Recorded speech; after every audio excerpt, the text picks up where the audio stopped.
Hello friends, learn computer के एक नए एपिसोड में आपका एक बार फिर से स्वागत है। दोस्तों, आज की इस वीडियो में हम बात करेंगे माइक्रोसॉफ्ट ऑफिस के बारे में। क्या होता है माइक्रोसॉफ्ट ऑफिस?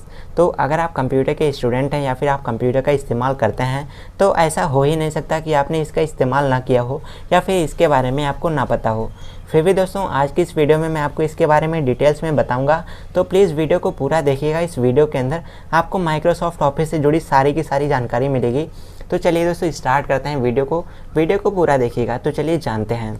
यहाँ पर लिखा है क्वेश्चन हमारा, what is M S office, explain it. तो एम एस ऑफिस क्या होता है, आज मैं इसको एक्सप्लेन करूँगा। तो चलिए जानते हैं। यहाँ पर लिखा है M S office stands for Microsoft office. जो एम एस ऑफिस होता है इसका पूरा नाम होता है माइक्रोसॉफ्ट ऑफिस। आगे लिखा है is a package type of special purpose application software. और जो एम एस ऑफिस है ये पैकेज टाइप है स्पेशल पर्पज एप्लीकेशन सॉफ्टवेयर का। अब यहाँ पर आपको पता होना चाहिए पैकेज्ड क्या होता है, स्पेशल पर्पज क्या होता है और एप्लीकेशन सॉफ्टवेयर क्या होता है।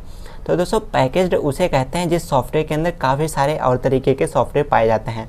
एम एस ऑफिस के अंदर जैसे वर्ड होता है, पावर पॉइंट होता है, एक्सेल होता है, तो इसीलिए इसको कहते हैं कि ये पैकेज्ड एप्लीकेशन सॉफ्टवेयर है।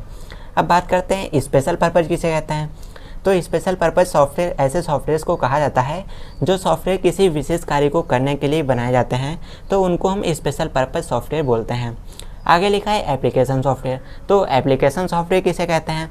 तो एप्लीकेशन सॉफ्टवेयर ऐसे सॉफ्टवेयर होते हैं जिनका निर्माण किया जाता है, जो डिज़ाइन करे जाते हैं यूजर की आवश्यकताओं की पूर्ति करने के लिए, यानी कि यूजर की डिमांड्स को पूरा करने के लिए, या कह सकते हैं कि यूजर की आवश्यकताओं को, यूजर की समस्याओं को कंप्यूटर पर हल करने के लिए। तो गाइस, अगर हम बात करें एम एस ऑफिस की, तो दोस्तों एम एस ऑफिस एक पैकेज्ड स्पेशल पर्पज़ टाइप का एप्लीकेशन सॉफ्टवेयर है। आगे दोस्तों बात करते हैं। आगे लिखा है इन 1990 यानी कि सन 1990 में it was designed and published by Microsoft Corporation. सन 1990 में इसको डिज़ाइन किया गया था और इसको पब्लिक किया गया था, यानी कि इसको पब्लिश किया गया था माइक्रोसॉफ्ट कॉरपोरेशन के द्वारा। दोस्तों, माइक्रोसॉफ्ट एक कंपनी है जो कि सॉफ्टवेयर और ऐप्स डिज़ाइन करती है, तो आपको इसके बारे में भी पता होना चाहिए। और इस कंपनी ने 1990 में माइक्रोसॉफ्ट ऑफिस को डिज़ाइन किया था और इसको पब्लिश किया था, तो आपको इसके बारे में भी पता होना चाहिए। आगे लिखा है it is only one application software which is widely used in business and educational sectors. यानी कि दोस्तों, जो माइक्रोसॉफ्ट ऑफिस है ये एकमात्र ऐसा एप्लीकेशन सॉफ्टवेयर है विच इज़ वाइडली यूज, जो कि सबसे ज़्यादा इस्तेमाल किया जाता है बिजनेस एंड एजुकेशनल सेक्टर्स में।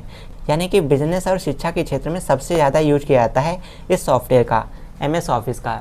दोस्तों, एग्जाम्पल के लिए जैसे आप अपने स्कूलों में, कॉलेजेस में इस सॉफ्टवेयर का इस्तेमाल करते होंगे, जैसे स्टूडेंट्स के रिजल्ट डिज़ाइन किए जाते हैं, बनाए जाते हैं, इसके अलावा डेटा शीट्स तैयार किए जाते हैं, तो ऐसे में कोई एजुकेशनल सेक्टर में भी यूज़ किया जाता है। और अगर बात करें बिजनेस सेक्टर की, तो बिजनेस सेक्टर में भी इसको बहुत ज़्यादा इस्तेमाल किया जाता है ऑफिस के अंदर, या फिर दोस्तों कोई भी डेटाबेस तैयार करना होता है, सैलरी चार्ट बनाना होता है, तो इस तरीके से बहुत सारे काम होते हैं जो कि दोस्तों बिजनेस और एजुकेशनल सेक्टर में यूज़ किए जाते हैं।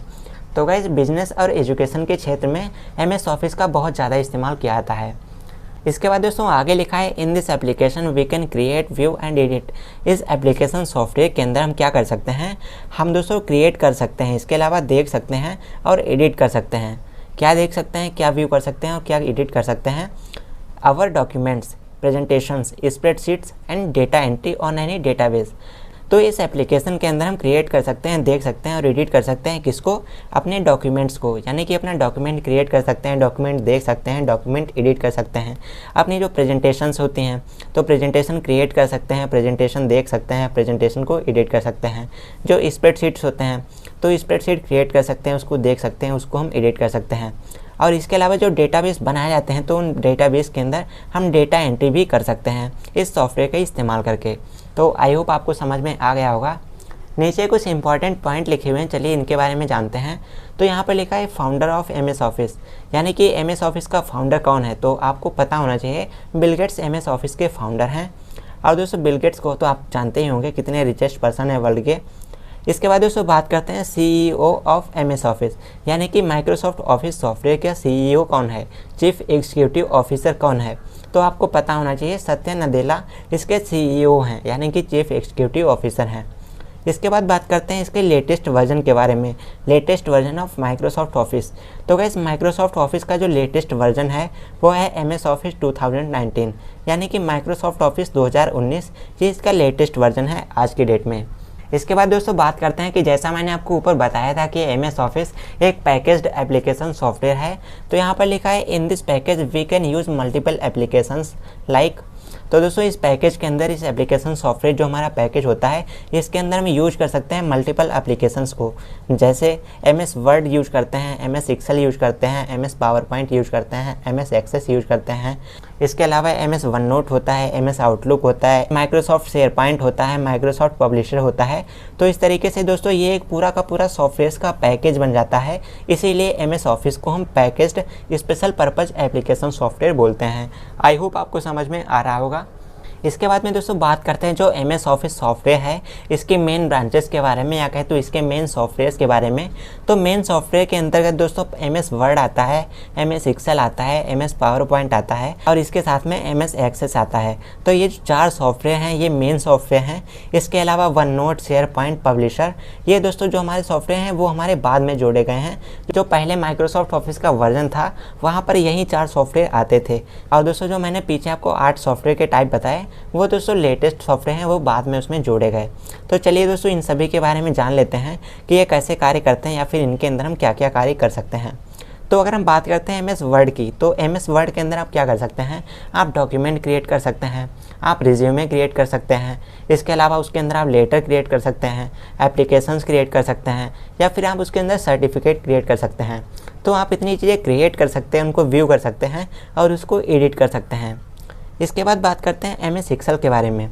तो MS एक्सेल का यूज कहाँ पर किया जाता है, तो अकाउंटिंग के लिए दोस्तों, अकाउंट्स बनाने के लिए या फिर अकाउंटिंग रिलेटेड जो भी काम होते हैं तो उनको मैनेज करने के लिए MS एक्सेल सॉफ्टवेयर का इस्तेमाल किया जाता है। इसके अलावा सैलरी चार्ट बनाने के लिए, इसके अलावा बिलिंग के लिए यानी कि बिल बनाने के लिए, इसके अलावा स्टूडेंट्स के रिजल्ट क्रिएट करने के लिए, कैलकुलेशंस करने के लिए माइक्रोसॉफ्ट एक्सेल का इस्तेमाल किया जाता है। आपको ये पता होना चाहिए। इसके बाद में गाइस बात करते हैं माइक्रोसॉफ्ट पावर पॉइंट के बारे में। तो गाइस माइक्रोसॉफ्ट पावर पॉइंट के अंदर आप क्या कर सकते हैं, इसके अंदर आप प्रेजेंटेशन क्रिएट कर सकते हैं, टेक्स्ट क्रिएट कर सकते हैं, उसमें टेक्स्ट में एनिमेशंस डाल सकते हैं। इसके अलावा इमेजेस और ग्राफ्स का इस्तेमाल कर सकते हैं या फिर इनको क्रिएट कर सकते हैं। इसके अलावा आप साउंड और वीडियोस का इस्तेमाल करके प्रेजेंटेशन क्रिएट कर सकते हैं। इसके अलावा एनिमेशंस का इस्तेमाल कर सकते हैं। तो गाइस MS पावर पॉइंट का इस्तेमाल किया जाता है एक प्रेजेंटेशन को एनिमेट करने के लिए, एक प्रेजेंटेशन को एडिट करने के लिए या फिर उसको क्रिएट करने के लिए। इसके बाद गाइस बात करते हैं MS एक्सेस के बारे में। तो गाइस अगर बात करें MS एक्सेस की, तो ये एक ऐसा सॉफ्टवेयर होता है, इसके अंदर आप क्या करते हैं, जो हमारे डेटाबेसेस होते हैं उनके अंदर डेटा एंट्री करने के लिए, यानी कि जो डेटाबेस तैयार किया जाता है तो उस डेटाबेस के अंदर डेटा को भरने के लिए, डेटा एंट्री करने के लिए, डेटा को फिलअप करने के लिए MS एक्सेस सॉफ्टवेयर का इस्तेमाल किया जाता है। तो आई होप दोस्तों आपको समझ में आ गया होगा कि हमारे कंप्यूटर में माइक्रोसॉफ्ट ऑफिस एप्लीकेशन क्या होता है, और आई थिंक आपको इससे संबंधित सारी जानकारी मिल गई होगी। तो गाइस आज का ये वीडियो आपको कैसा लगा कमेंट करके ज़रूर बताना। जानकारी पसंद आए तो वीडियो को लाइक कर दीजिए और ऐसे ही और ज़्यादा वीडियो देखने के लिए लर्न कंप्यूटर को भी सब्सक्राइब कर लीजिए। तो चलिए दोस्तों मिलते हैं आपसे एक और नए वीडियो के साथ, तब तक के लिए बने रहिएगा हमारे साथ। नमस्कार।